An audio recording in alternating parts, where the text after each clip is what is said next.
Hello dear students, how are you? I hope you are fine. Welcome to my channel Law Scholars and Legal Issues. I am Advocate Vanita. I am presenting here again with another important topic that is related to private international law. In the last previous class of private international law, we have already discussed about the matrimonial causes. ये जो videos में बना रही हूँ ये special request video बन रहे हैं. अगर आपको भी लगता है कि कोई और टॉपिक जो है आपको समझ में नहीं आया और उस पर कोई स्पेशल वीडियो बनना चाहिए तो आप मुझे कमेंट जरूर कीजिएगा. मैं उस पर भी स्पेशल वीडियो आपके लिए बनाऊंगी. तो आज का हमारा टॉपिक है चॉइस ऑफ लॉ पर. देखिए, जब भी आप प्राइवेट इंटरनेशनल लॉ की बात करते हो, प्राइवेट इंटरनेशनल लॉ का मतलब क्या है? ये कन्फ्लिक्ट ऑफ लॉ में काम आता है. इस लॉ का यूज होता है कन्फ्लिक्ट ऑफ लॉ में. अब ये कन्फ्लिक्ट ऑफ लॉ क्या है? कन्फ्लिक्ट ऑफ लॉ का मतलब है कि when two countries are involved in a dispute, किसी भी मामले में दो देशों के बीच में जब कोई विवाद उत्पन्न हो रहा है, ये विवाद सरकारों के बीच में नहीं है, ये प्राइवेट इंडिविजुअल के जो आपस में विवाद होते हैं जिसमें फॉरेन एलिमेंट हो, फॉरेन कंट्री का कोई इन्वॉल्वमेंट उसमें शामिल हो, तो उस टाइम में यहाँ उसे बोलते हैं कन्फ्लिक्ट विद लॉ या कन्फ्लिक्ट ऑफ लॉ. उस टाइम में हम प्राइवेट इंटरनेशनल लॉ के बेसिक प्रिंसिपल को कंसिडर करते हैं. जब भी प्राइवेट इंटरनेशनल लॉ की एप्लीकेशन होती है तो सबसे पहले हम डिसाइड करते हैं कि जुरिडिक्शन किस देश का बनता है. क्या इंडिया और पाकिस्तान का कोई डिस्प्यूट है या इंडिया और इंग्लैंड का, तो जुरिडिक्शन किस कंट्री का बनेगा. जब जुरिडिक्शन डिसाइड हो जाता है कि किस कंट्री का लगेगा, उसके बाद ये डिसाइड होता है कि ठीक है, जुरिडिक्शन तो मान लीजिए हम इंडिया का कर रहे हैं, तो लॉ कौन सा अप्लीकेबल होना चाहिए. क्या यहाँ हमारा जो पर्सनल है, डोमेस्टिक लॉ है, वो अप्लाई होने चाहिए या जो है किसी और कंट्री का. और थर्ड जो प्रिंसिपल हम यूज करते हैं that is recognition of foreign judgment. ये तीन प्रकार के एलिमेंट होते हैं. जब भी आप कोई आंसर राइट करोगे तो ये तीनों के तीनों एलिमेंट उसमें इन्वॉल्व होंगे. तो आज का हमारा जो कंसेप्ट है वो है चॉइस ऑफ लॉ पर. अब ठीक है, जुरिडिक्शन हमने डिसाइड कर लिया है, तो उसके बाद ही हम चॉइस ऑफ लॉ पर पहुंचते हैं. चॉइस ऑफ लॉ जो है वो एक प्रोसीजरल स्टेज होता है. प्रोसीजर तय किया जाएगा कि कौन से लोग हमें फॉलो करना चाहिए. प्रोसीजर के बेस पर राइट लायबिलिटीज डिसाइड नहीं करेंगे, प्रोसीजर कौन से कंट्री का हमें फॉलो करना है.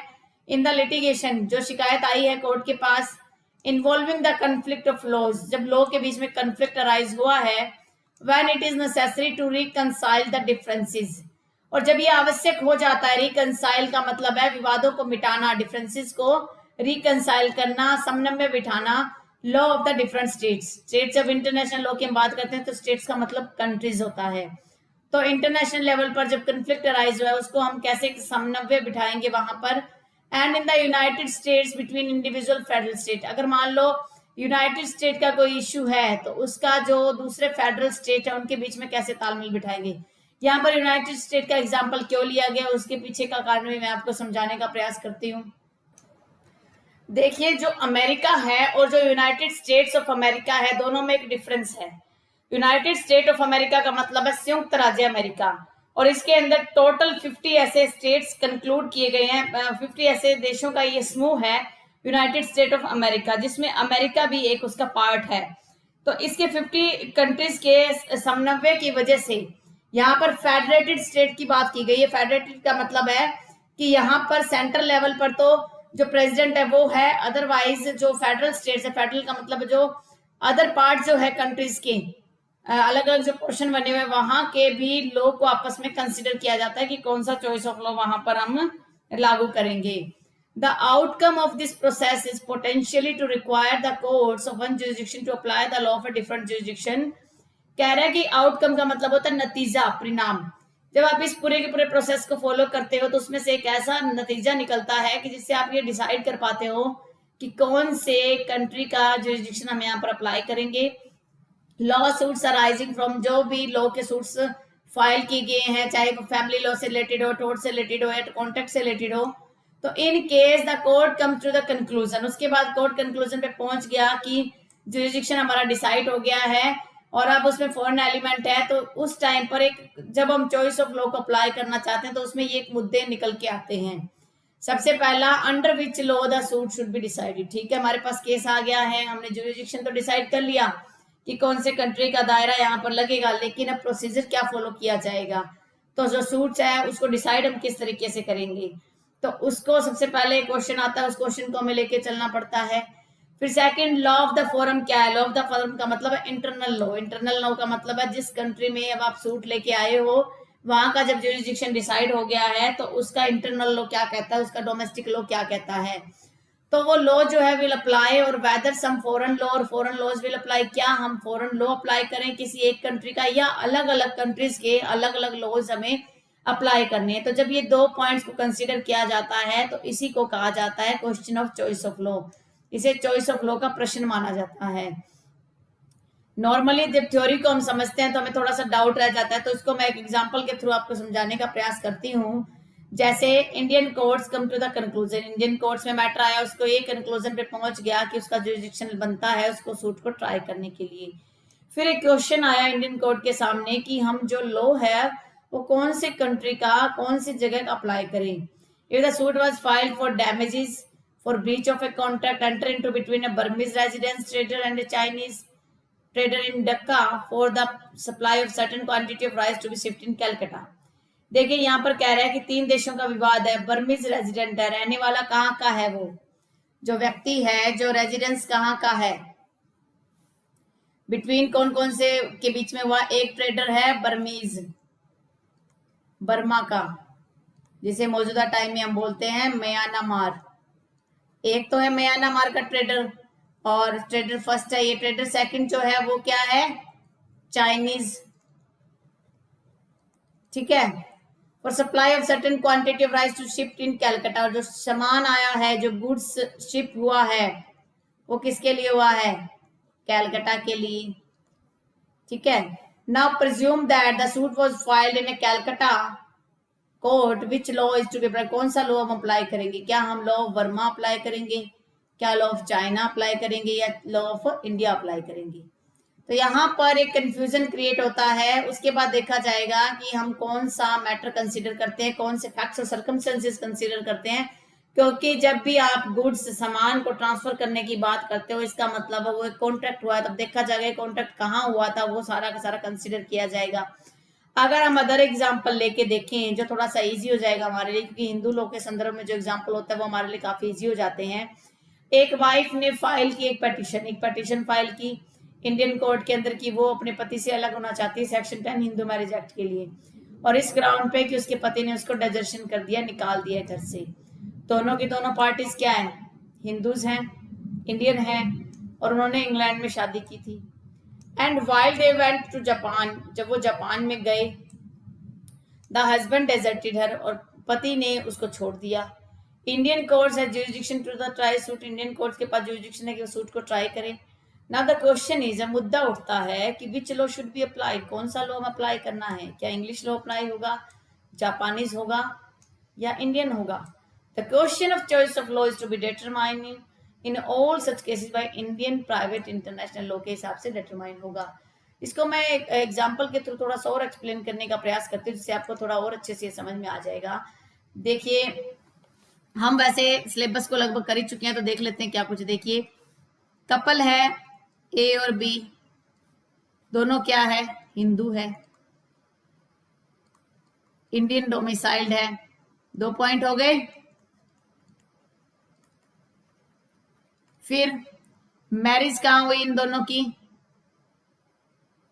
मैरिज टुक प्लेस, इनकी मैरिज हुई इंग्लैंड में। डेजर्ट कहाँ किया, छोड़ा कहाँ अपनी वाइफ को, रिश्ते से अलग के कहां पर किया, चाइना में या जापान में, या कोई भी आप कंट्री ले लीजिए। अब जब इंडियन कोर्ट में मैटर आया, इंडियन कोर्ट में मैटर आया सेक्शन 10 हिंदू मैरिज एक्ट के तहत, तो अब क्या होगा। सबसे पहला पॉइंट हिंदू है, ठीक है, हिंदू मैरिज एक्ट इन पर अप्लाई होगा, सिंपल सी बात है। तो सेक्शन जो है 2, अकॉर्डिंग टू मी सेक्शन 2 है, सेक्शन 1 है हिंदू मैरिज एक्ट का, उसमें लेक्स डोमिसाइल लिखा गया है।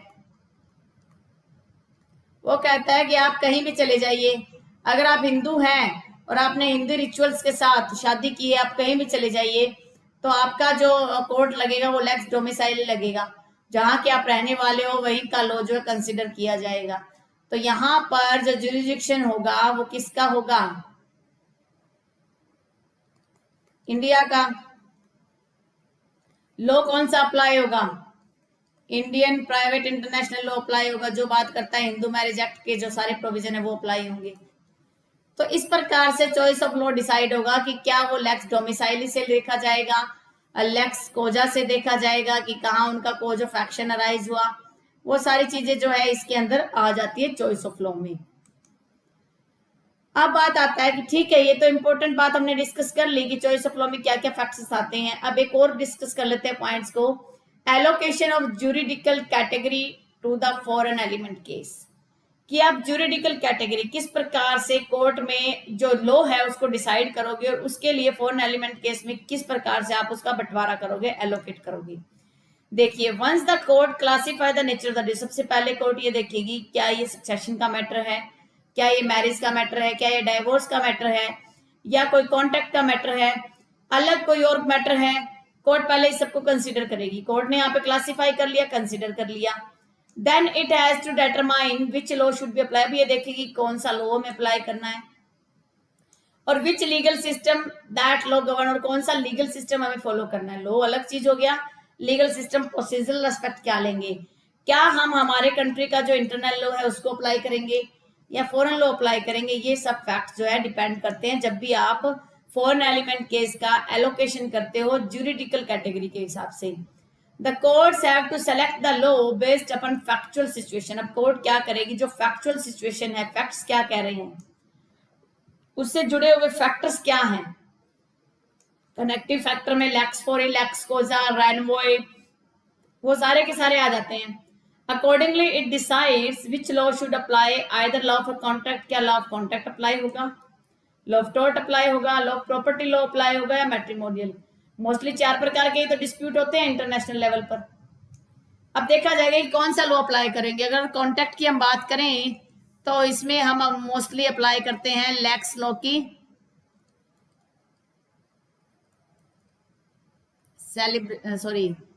कॉन्ट्रैक्चुअस। टॉर्ट की बात करेंगे तो नॉर्मली इसमें क्या होता है, लेक्स डेलिक्टी अप्लाई किया जाता है और या फिर इसमें अप्लाई किया जाता है प्रॉपर लॉ। प्रॉपर्टी लॉ की बात करते हैं तो नॉर्मली लेक्स सिटस प्रिंसिपल होता है। जब भी आप बात करते हो इमूवेबल की और मूवेबल के रिगार्डिंग हम बात करें तो लेक्स डोमिसाइली का कंसेप्ट होता है। जब मैट्रिमोनियल की आप बात करते हो तो उसके अंदर क्या होता है, लेक्स डोमिसाइली भी होता है और साथ के साथ लेक्स लोकी या लोसाई सेलिब्रेशनिस्ट। तो ये 4-5 प्रकार की थ्योरीज है जो अप्लाई होती हैं। ठीक है, तो फिर देखेगी कोर्ट की क्या कनेक्टिंग फैक्टर है, क्या मैरिज का डिस्प्यूट है तो हम कौन से इन दोनों में से फॉर्मूला अप्लाई करेगी। अगर मान लो उसको लगता है कि कॉन्ट्रैक्ट क्या, तो इनमें से अप्लाई करेगी। ठीक है, और अगर लगता है टॉर्ट का मैटर है तो फिर वो क्या करेगी, उसमें से लेक्स डेलिक्टी का जो मैटर है उसको अप्लाई करेगी। ये कॉन्ट्रैक्ट के रिगार्डिंग, ये टॉर्ट के रिगार्डिंग और ये प्रॉपर्टी लॉ के रिगार्डिंग। जब कनेक्टिंग फैक्टर को देख लेगी उसके बाद फर्दर द करेक्ट रूल कौन सा है, प्रॉपर लॉ क्या कहता है। प्रॉपर लॉ का मतलब है कि क्या डोमिसाइल के हिसाब से होगा या सिचुएशन के हिसाब से होगा, जो एक लीगल सिस्टम के साथ उनको जोड़े रखता है उसे बोलते हैं प्रॉपर लॉ। एग्जाम्पल समझ लीजिए, उससे आपको थोड़ा और क्लियरेंस आ जाएगा कि कैसे आप बताना चाह रहे हो मैम हमें थोड़ा सा। अगर आपको डाउट रहता है तो आप मुझे कमेंट कर सकते हो, कोई इश्यू नहीं है। एक्स जो है इंटरस्टेट डोमिसाइल है फ्रांस का, एक्स है उसकी डेथ हो जाती है। एग्जाम्पल समझा रही हूं मैं, यहाँ पर एक्स की डेथ हो गई, डोमिसाइल कहाँ का है, फ्रांस का।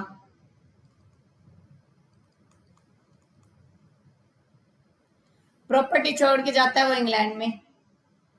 हालांकि वो डोमिसाइल विद फ्रांस के हिसाब से अगर लॉ को देखें तो चॉइस ऑफ लॉ अगर हम देखें तो फ्रांस का लॉ कहता है कि अगर ऐसा कोई व्यक्ति जिसकी जहां प्रॉपर्टी होती है उसी के हिसाब से हम डिसाइड करेंगे। तो question of interstate succession must be govern France law. सबसे पहले फ्रेंच का लॉ अप्लाई करेंगे, लेकिन जब फ्रेंच लॉ को हम कंसीडर करेंगे कोर्ट में, जब फ्रेंच लॉ को कंसीडर किया जाएगा तो ये माना जाएगा कि वो मूवेबल्स कहां पर है, मूवेबल्स जहां है वहां का रूल हम अप्लाई करेंगे।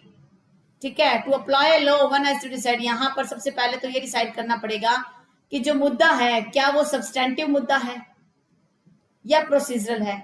अगर वो सब्सटेंटिव मुद्दा है तो हमें लेक्स कोजा का प्रिंसिपल फॉलो करना पड़ा है। सब्सटेंटिव का मतलब होता है जहां आपके राइट्स लाइबिलिटीज डिसाइड हो पाते हैं, तो हम लेक्स कोजा का प्रिंसिपल फॉलो करेंगे। बट अगर वो मुद्दा है प्रोसीजर का तो हम law of the forum follow करेंगे। लॉ ऑफ द फॉरम का मतलब है कि अगर इंग्लैंड में कोई मैटर है तो इंग्लैंड का जो लॉ है वो फॉलो किया जाएगा प्रोसीजरल एस्पेक्ट में। ठीक है, तो इस प्रकार से ये थोड़े चेंजेस है। ऑगडन वर्सेस ऑगडन का एक लैंडमार्क केस है, इसको आपने एग्जाम में मेंशन करना ही है, बहुत इंपॉर्टेंट केस है ये। A 19 years old Frenchman married to an English woman। एक आदमी है फ्रांस का, फ्रेंच है, और वुमन है बी, जो वुमन है वो है इंग्लैंड की। Without the consent of his parents, बिना अपने पेरेंट्स की कंसेंट के वो क्या करते हैं, जो कंसेंट रिक्वायर्ड होती है, जो फ्रेंच का लॉ है वो कहता है कि अगर आप आर्टिकल 148 के तहत अगर आप 25 साल से छोटी उम्र आपकी उम्र है तो आपको अपने पेरेंट्स से परमिशन लेनी पड़ेगी शादी के लिए, या उन्होंने शादी कर ली परमिशन नहीं ली। बाद में जो फ्रेंच फादर था, क्योंकि ये 19 साल का ही तो था, जो फ्रेंच फादर था उसने कहा कि इस मैरिज को आप वॉइड डिक्लेयर कीजिए। वॉइड का कंसेप्ट उस टाइम था ही नहीं, वॉइडेबल डिक्लेयर कीजिए इसे। वुमन ने रेस्टिट्यूशन एंड अडल्ट्री का केस डाला अपने हस्बैंड के खिलाफ इंग्लिश कोर्ट में, बट कोर्ट ने इस बात को रिजेक्ट कर दिया कि उनका कोई जुरिडिक्शन नहीं बनता। उसके बाद वुमन ने एक इंग्लिश मैन से शादी कर ली और कुछ टाइम के लिए उसके साथ रही। After that the English man filed, उसके बाद इंग्लिश मैन ने वॉइडेबल मैरिज का, अनलमेंट ऑफ मैरिज वॉइडेबल भी हो सकती है और डाइवोर्स भी हो सकता है। अनलमेंट का मतलब होता है वॉइडेबल भी हो सकती है और डाइवोर्स भी हो सकता है। तो कहा कि उसने पहले फ्रेंच मैन से शादी की थी तो उसकी मैरिज को कैंसिल किया जाए। अब कोर्ट ने क्या किया, जो पेरेंटल कंसेंट थी, जो फॉर्मेलिटी होती है और जो इंग्लिश लॉ में अप्लाई किया जाता है, तो उसके हिसाब से तो मैरिज वैलिड थी, लेकिन उसकी मैरिज सेकंड थी तो इसलिए उसको अनल्ड डिक्लेयर कर दिया गया। इसको हम समझ लेते हैं थोड़ा सा एग्जांपल के पॉइंट ऑफ व्यू से कि क्या कुछ इसके अंदर है। देखिए इसमें मुद्दा क्या है, मैं डायरेक्ट पॉइंट से आपको समझाती हूं। ये एक वाइफ है, ये उसका फर्स्ट हस्बैंड है, ये फर्स्ट हस्बैंड है, यहां पर उसका सेकंड हस्बैंड है। समझना इसको ध्यान से एग्जांपल को। वाइफ को क्या है, इंग्लिश है, और उसका जो सेकंड हस्बैंड है वो भी क्या है, इंग्लिश है, यानी कि इंग्लैंड का रहने वाला है। और जो ये फर्स्ट हस्बैंड है ये क्या है, फ्रेंच है। इसकी एज है 19 ईयर्स, इसकी एज का कोई मेंशन नहीं है, इसकी एज का भी कोई मेंशन नहीं है। इन दोनों ने मैरिज की। ठीक है, अगर हम फ्रेंच कोड की बात करें, फ्रेंच कोड के हिसाब से 25 साल से अगर लेस है कोई बच्चा तो उसको क्या लेनी पड़ती है, पेरेंट्स की कंसेंट चाहिए होती है। लेकिन यहाँ पे बिना कंसेंट के इन्होंने शादी कर ली। फिर क्या हुआ, जो फादर था इसका फादर, उसने क्या कहा, कोर्ट में आए, इंग्लिश कोर्ट में, मैरिज को अनल करो आप, ग्राउंड ऑफ अडल्ट्री के ग्राउंड पर, कि उसकी जो वाइफ है उस ग्राउंड पे अनल करो, और उनकी कंसेंट नहीं थी। ठीक है, साथ के साथ ये वाइफ भी आई इंग्लिश कोर्ट में कि उसके हस्बैंड ने अडल्ट्री की है और आरसीआर की डिग्री दी जाए उसको। कोर्ट ने क्या किया, इंग्लिश कोर्ट ने मना कर दिया कि आपका ग्राउंड ही नहीं बनता, यहाँ पर जुरिडिक्शन नहीं बनता। अब इस लेडी ने इससे जब शादी की, इस सेकंड हस्बैंड को पता चला कि इसके पहले से शादीशुदा है, क्योंकि ये भी एक इंग्लिश मैन है, तो इसने क्या किया, सेकंड हस्बैंड ने इंग्लिश कोर्ट में डाइवोर्स का केस फाइल किया। इंग्लिश कोर्ट में डाइवोर्स का केस फाइल किया। कोर्ट ने उसको एंटरटेन किया, हालांकि ये मैरिज वैसे वैलिड होती, कंसेंट का कोई इश्यू नहीं था यहाँ पर, क्योंकि दोनों सेम कंट्रीज की हैं। लेकिन सेकंड मैरिज के ग्राउंड पर उसे क्या किया गया, अनल्ड कर दिया गया। अनल्ड वर्ड जब यूज किया जाता है इसका मतलब वो वॉइडेबल भी हो सकता है और वो डाइवोर्स भी हो सकता है। जब भी अनल टर्म आए तो आप दोनों कंसेप्ट को लेकर चलोगे, ऐसा नहीं कि सिर्फ डाइवोर्स का ही कंसेप्ट आएगा इसके अंदर। इसके बाद दो स्पेसिफिक टर्म्स है, लेक्स फोरी और lex causae. Lex fori law of the form जो होता है वो प्रोसीजरल एस्पेक्ट होता है, और लेक्स कोजा जो है वो ये है आपका प्रोसीजरल, और ये वाला जो होता है ये होता है सब्सटेंटिव। इसके अलावा एक थर्ड प्रिंसिपल और यूज किया जाता है इसके अंदर, दैट इज रेनवोई। तो एक लेक्चर हमारा लेक्स फोरी पे बनेगा, 2 लेक्चर हमारे रेनवोई पे बनेंगे, जो मैं नेक्स्ट क्लास में कंटिन्यू करूंगी। मैं जानबूझकर लेंथी लेक्चर नहीं बनाना चाहती हूँ, क्योंकि अगर मैं चाहूँ तो ये 1 घंटे का लेक्चर बनाकर मैं पूरा का पूरा चॉइस ऑफ लॉ कवर कर दूं। लेकिन क्या है कि जब छोटे छोटे लेक्चर होते हो तो आप कुछ टाइम में अगर उसकी वीडियो की स्पीड ज्यादा भी करते हो, तब भी कुछ टाइम में 20 मिनट का वीडियो आपको 15 या 16 मिनट में आपका कवर अप हो जाता है। आप खाना खाते हुए या और कोई एक्ट करते हुए भी, घर का कुछ काम करते हुए भी आप जो वीडियो को सुन सकते हो, देख और समझ सकते हो। तो मैं लेंथी लेक्चर अपलोड नहीं करूंगी। चॉइस ऑफ लॉ से रिलेटेड हमारे तकरीबन 4 लेक्चर होंगे, डेली एक एक लेक्चर आपको मिल जाएगा।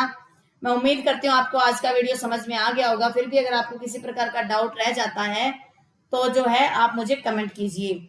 और कोरोना के इस टाइम पीरियड में देखिए, आपको सभी को पता है हालात बदल सकते हैं। अभी तो मौजूदा हालात कुछ ठीक है, लेकिन फ्यूचर में हालात कुछ खराब हो सकते हैं। तो आप अपने ध्यान रखिए, मास्क लगा के घर से बाहर जाइए, अपनी हेल्थ का ध्यान रखिए। Stay home, stay safe, stay healthy. Thank you for watching. Have a nice day.